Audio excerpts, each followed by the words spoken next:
যুক্তরাষ্ট্রের বিরুদ্ধে কঠোর প্রতিশোধের আহ্বান জানিয়েছে ইরানের মানুষ। তাদের মতে নতজানু হওয়া মানেই হামলা ও আগ্রাসনের মুখে পড়া, বরং তার বদলে যুক্তরাষ্ট্র ও ইসরায়েলের বিরুদ্ধে আরও পূর্ণ মাত্রায় যুদ্ধের পক্ষে ইরানের সাধারণ মানুষ।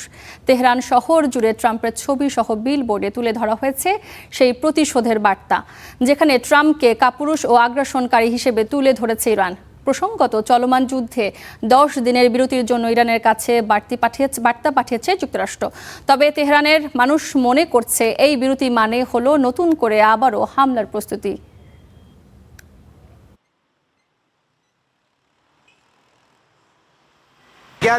যে কোনো পরিস্থিতিতেই হোক, সে আমাদের দেশ ধ্বংস করছে। আমরা শুধু বসে থাকতে পারি না। আমাদের যে অবকাঠামো আছে সেগুলো ট্রাম্পকে ধ্বংস করতে দিতে পারি না। এই হামলার জবাবে আমাদের উচিত মার্কিন ঘাঁটিগুলোতে পাল্টা আঘাত করা। আমাদের উচিত হরমুজ প্রণালী দৃঢ়ভাবে বন্ধ করে দেয়া। কোনো তেল আর যেতে দেওয়া উচিত নয়। পণ্য পরিবহন, যোগাযোগ ব্যবস্থা, ফাইবার অপটিক কেবল সহ আরও অনেক কিছু এই প্রণালীর মধ্য দিয়ে যায়। এটি শক্তিশালী অর্থনৈতিক চাপ প্রয়োগের একটি মাধ্যম হতে পারে।